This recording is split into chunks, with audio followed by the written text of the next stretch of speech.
દર્શક મિત્રો, મહામંથન મંતવ્ય ન્યૂઝમાં આપનું સ્વાગત છે। ભાવનગરની સર્ટી હોસ્પિટલ વિવાદમાં આવી હતી, જ્યાં ઓર્થોપેડિક ડિપાર્ટમેન્ટમાં રેસિડેન્ટ ડોક્ટરોને સિનિયર ડોક્ટરો દ્વારા મુર્ગા બનાવી પૈસા પડાવવામાં આવતા હતા, દારૂની બોટલો મંગાવવામાં આવતી હતી, તે પ્રકારના આક્ષેપો સામે આવ્યા ને જે રેગિંગનો આખો બનાવ બન્યો હતો તે મામલે ભાવનગરની સર્ટી હોસ્પિટલ વિવાદમાં આવી હતી। જે બાદ પત્રકારોએ આ સમગ્ર મુદ્દો ઉઠાવ્યો હતો અને રેગિંગ કમિટીની ગઈકાલે 8 કલાક સુધી બેઠક ચાલી અને આ નોનસ્ટોપ બેઠક દરમિયાન હવે રેગિંગ કરનાર જે સિનિયર ડૉક્ટરો છે તેમની સામે આકરો કાર્યવાહીનો દંડો ઉગામવામાં આવ્યો છે। જે આ ભાવનગરમાં 2 વર્ષમાં ત્રીજી રેગિંગની ઘટના સામે આવી છે, તેના માટે કમિટીનું ગઠન પણ થયું છે અને આ પ્રકારના બનાવ ન બને તે માટે ખાસ તકેદારી રૂપે સમિતિની પણ રચના કરવામાં આવી છે। છતાં કેટલાક સિનિયર ડૉક્ટરો છે તે જુનિયર ડૉક્ટરોને એનકેન પ્રકારે હેરાન પરેશાન કરી તેમની સાથે આજે મુર્ગા બનાવવાની ઘટના હોય કે પછી તેમની સાથે તેમને પાસેથી પૈસા પડાવવાની વસ્તુ હોય તેવી રીતે ઘટનાઓને અંજામ આપતા હતા, જેમાં 6 ડૉક્ટરો આ કૃત્યમાં સામેલ હતા। તેમને 2 વર્ષ માટે સસ્પેન્ડ કરવામાં આવ્યા હોય તે પ્રકારની માહિતી મળી છે ને આ મામલે હોસ્પિટલ પ્રશાસન દ્વારા પોલીસ ફરિયાદ પણ કરવામાં આવશે તે પ્રકારની વાત જાણવા મળી રહી છે।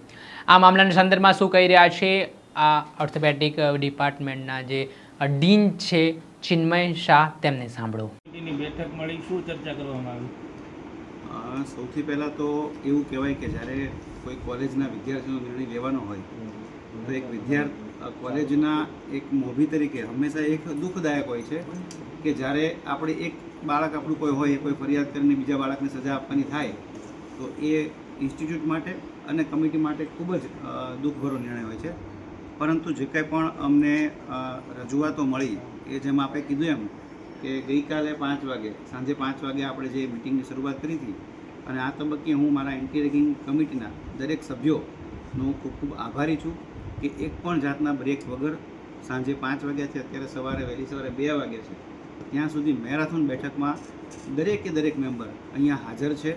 અને આ વાર લાગવાનું કારણ એવું હતું કે દરેક જગ્યાએ જ્યારે વિદ્યાર્થીઓને પૂછવામાં આવે ત્યારે તેઓ દ્વારા રજૂઆત કરવામાં આવે એ વાતની પૂર્તતા જેની ઉપર કોઈ પણ આરોપ કરવામાં આવ્યો એટલે આપણે એમને પૂછતા હતા અને જ્યારે ડિસ્ક્રિપન્સી લાગતી હતી ત્યારે દરેક પક્ષને બંને બાજુએ પૂરતો 1 વાર 2 વાર નહીં પણ 3 વાર આપણે દરેકને સમય આપ્યો છે કે જેથી કોઈ પણ ખોટા માણસને સજા ન થાય અને જેને સજા મળવા પાત્ર છે એ નિર્દોષ ન છૂટી જાય। તો આ સમગ્ર જે નિવેદનો લેવામાં આવ્યા એ અને જે દસ્તાવેજી પુરાવો બંને બાજુથી પૂરા પાડવામાં આવે છે એના અંતે કમિટીએ નિર્ણય પર આવી છે કે જેની ઉપર દોષારોપણ કરવામાં આવે છે તે દરેક વિદ્યાર્થીઓને આવતીકાલથી, આમ તો આજથી સવાર પડી ગઈ છે એટલે આજે સાંજે 6 વાગ્યા સુધીનો સમય આપીએ છીએ, ત્યાં સુધીમાં તે લોકોએ હોસ્ટેલ તાત્કાલિક અસરથી ખાલી કરવાની છે અને તેઓની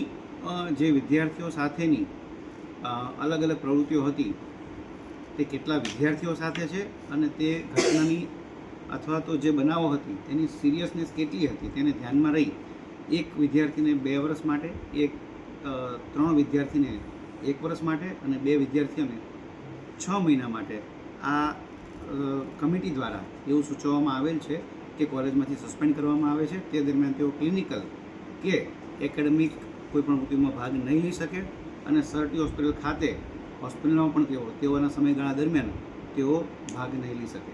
ચિન્મયભાઈ, કેટલા ડૉક્ટરોના નિવેદન અત્યાર સુધીમાં લેવામાં આવ્યા છે?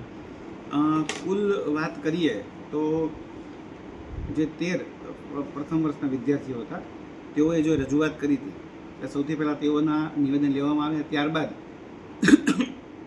જે 6 વિદ્યાર્થીઓ દ્વિતીય વર્ષના હતા તેઓના નિવેદન લેવામાં આવ્યા। આ દરમિયાન વાત થતાં 3rd યર રેસિડેન્ટની વાત નીકળી એટલે 3rd યરના 13 રેસિડેન્ટ વિદ્યાર્થીઓની પણ જુબાની લેવામાં આવી, નિવેદન લેવામાં આવ્યા। ત્યારબાદ કોઈને કોઈ જગ્યાએ કોઈ સપોર્ટ સ્ટાફ અથવા ફેકલ્ટીની વાત આવી એટલે એવા 5 થી 6 વ્યક્તિઓના પણ નિવેદન લેવામાં આવ્યા અને જેમ એક વ્યક્તિ નિવેદન આપે અને કોઈ વસ્તુ જાહેર થાય એટલે દરેક વ્યક્તિઓ પાસે તેના દસ્તાવેજી પુરાવા લીધા છે અને જે કોઈને જેટલી વાર કમિટી માટે હું ફરીવાર ખૂબ આભાર માનીશ કે દરેક કમિટી સભ્ય નથી આ ઓફિસમાંથી બહાર ગયો, નથી આ રૂમમાંથી બહાર ગયો, સતત સાંજે 5 વાગ્યાથી વહેલી સવારે 2 વાગ્યા સુધી અહીંયા છે અને આ બધી જ જે બધી ચર્ચાઓ થઈ, જે નિવેદનો લેવાયા અને જે કંઈ પણ અમને દસ્તાવેજી પુરાવા મળ્યા એના અંતે નિર્ણય લેવામાં આવ્યો. સિનિયરભાઈ, સિનિયર ડૉક્ટરો દ્વારા જે રીતે રેગિંગ કરવામાં આવ્યું છે, કેવા પ્રકારનું રેગિંગ કરવામાં આવ્યું હતું ને તમારી સમક્ષ કેવા પ્રકારના ખુલાસાઓ કર્યા છે?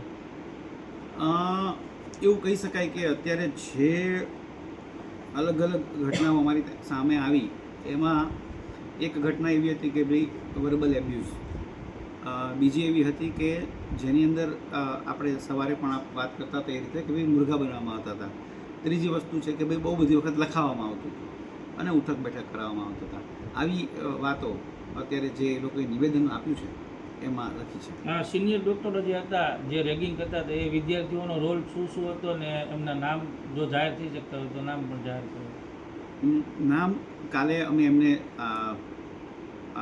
જે અત્યારનો હુકમ છે એ વહેલી સવારે પાઠવી દઈએ, ત્યારબાદ અમે આપને જાહેર કરીશું. ચિન્મયભાઈ, 5 મહિના સુધી આ રેગિંગ થતું હતું વિદ્યાર્થીઓ સાથે, તો HOD કે HOUનો શું રોલ હતો આમાં? કંઈક એમની કોઈ આમાં બેદરકારી સામે આવી હોય એવું લાગે છે તમને? આજે અમે જે આ બધા નિવેદનો લીધામાં R3 વિદ્યાર્થીઓ કે જે R1 R2 પછી તરત જ R3 વિદ્યાર્થીઓ આવે તેમને પૂછ્યું, તે ઉપરાંત જે સવારે તબીબી શિક્ષકોને પણ પૂછ્યું, પણ ઇવન R3 પણ આ બાબતથી અજાણ હતા. તેઓને પણ એવું લાગ્યું કે આવું કેમ થયું. એ લોકો માટે પણ એક સરપ્રાઇઝનો વિષય હતો કે R3ને પણ ખબર નથી. હવે R3ને જ ખબર ના હોય તો એની ઉપર નાને તો ખબર હોવાનો કોઈ સવાલ જ નથી. HOD કે HOU સામે કોઈ પગલાં લેવા છે? હાલના તબક્કે એઓની કોઈ બેદરકારી આમાં દેખાતી નથી, એટલે એ અત્યારે કંઈ આવતું નથી. આજે 6 સિનિયર ડોક્ટરો છે, એ સિવાય બીજા કોઈના નામ આવી શકે એવી શક્યતા? હજી અમે ડિટેલ જોઈ રહ્યા છીએ. જો એવું લાગશે તો અમે એ બાબત માટે બહુ ફોર્મ છે, આખી કમિટી ફોર્મ છે, તો ભવિષ્યમાં પણ અમે એ બાબતનો બંને બાજુએ કીધું છે કે જો તમને પણ હજી ઘણીવાર એવું થાય કે ભાઈ તમને તાત્કાલિક બોલાવો, તમને ના યાદ આવે, પણ કમિટીએ બહુ જ ભારપૂર્વક જણાવ્યું છે બંનેને કે હજી કંઈ પણ તમને દસ્તાવેજી પુરાવા કે એવું કંઈ મળે તો આપ અમારી પાસે આવજો અને જે યોગ્ય નિર્ણય હશે એ કમિટી દ્વારા લેવામાં આવશે. દારૂ બાબતેનો જે આક્ષેપ છે એ બાબતમાં અત્યારે આ લોકો જે દસ્તાવેજી પુરાવા આવ્યા એમાં કોઈ બાબતનો ઉલ્લેખ સત્તાવાર કોઈ ફરિયાદ ના, આમાં કોઈ હવે અત્યારે આપની સમક્ષ આ નિર્ણય જાહેર થાય છે એટલે એ વસ્તુ સાબિત થાય છે કે છે એટલા માટે કાલે સવારે સત્તાવાર રીતે પોલીસ ફરિયાદ પણ નોંધાવી દેવામાં આવશે. સર, 5 મહિના સુધી રેગિંગની ઘટના ઘટી તો સિનિયર ડૉક્ટરોને કેમ ખબર ન પડી? હવે એ પ્રશ્ન આપણે જે R1 વિદ્યાર્થીઓને પૂછ્યો હતો એ લોકોને કહેવાનું હતું કે ભાઈ અમે હજી સુધી કહી શક્યા નહોતા.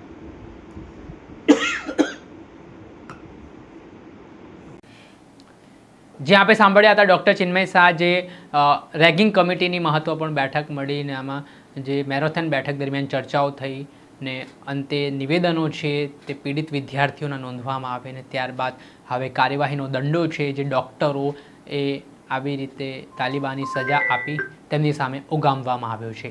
જોવાનું રહ્યું કે આ મામલામાં આગામી દિવસોમાં કઈ રીતના તપાસ હજી થાય છે અને આ પ્રકારની ઘટનાઓ ન બને તે માટે શું પગલાં લેવાય છે.